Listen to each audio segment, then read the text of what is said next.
ភ្នំឧដុង្គស្ថិតនៅស្រុកឧដុង្គខេត្តកំពង់ស្ពឺប្រហែល40គីឡូម៉ែត្រពីរាជធានីភ្នំពេញមានកម្ពស់ប្រហែល93ដល់95ម៉ែត្រជាទីតាំងប្រវត្តិសាស្ត្រដ៏សំខាន់មួយនៃព្រះរាជាណាចក្រខ្មែរភ្នំនេះត្រូវបានជ្រើសរើសឲ្យជារដ្ឋធានីថ្មី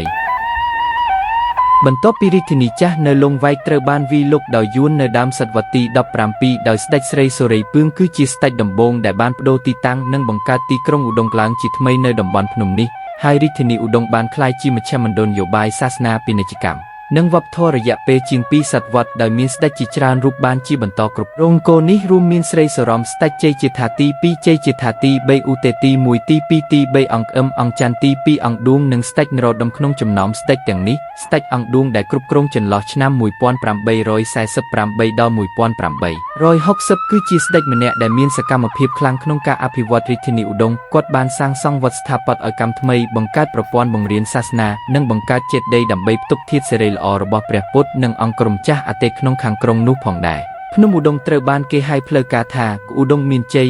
ទើបតែមិនទាន់រលាយពេញលង់ទេនៅសម័យប៉ះពាល់បរទេសនគរនេះត្រូវបានគេចាត់ទុកថាជាទីក្រុងធំជាងគេនៃសម័យនោះដែលមានការអភិវឌ្ឍល្អខ្លាំងជាពិសេសផ្នែកជំនួញនិងបេតិកភណ្ឌសាសនានៅលើភ្នំឧដុង្គមានសំណង់សាសនាច្រើននិងស្ថាបត្យកម្មជាច្រើនដូចជាព្រះចេតិយព្រះបាទស្រីសរមព្រះចេតិយព្រះអង្គឌួងព្រះចេតិយព្រះពុទ្ធជាតិដែលបានសាងសង់ឡើងវិញនៅឆ្នាំ2002ដើម្បីផ្ទុកសម្បុកព្រះបាទពុទ្ធសិរីល្អដែលប្រទេសស្រីលង្កាបានប្រគល់ជូនកម្ពុជាវត្តបាសិទ្ធស្ថិតនៅលើកំពូលភ្នំនេះក៏ជាវត្តបុរាណដែលប្រជាជននិយមទៅគោរពសក្ការៈជារឿយផងដែរដោយសារតំបន់នេះជាទីតាំងពិភាក្សាសាសនានិងជាទីកើតនៃសាសនបរិស័ទខ្មែរជាច្រើនកាលពីសម័យនោះដើម្បីឡើងទៅកំពូលភ្នំបងប្អូនត្រូវដើរតាមជណ្ដាលថ្មប្រហែល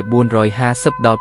550ជំហានដែលជាសំណង់បែបបុរាណសង់ឡើងពីសម័យរាជវង្សខាងលើពុទ្ធអង្គរតដោកមួយព្រះអង្គមួយជាមួយនឹងឡតម្ខាង3ខប់ខ្សែដៃកលឹះចុចគ្រប់គ្រងវីដេអូរបស់បងអូនកុំភ្លេចឲ្យបេះដូងជួយ share ចុច follow page បងអូនម្នាក់មួយផងអរគុណច្រើនបងស្រីបងប្រុសណាបាទ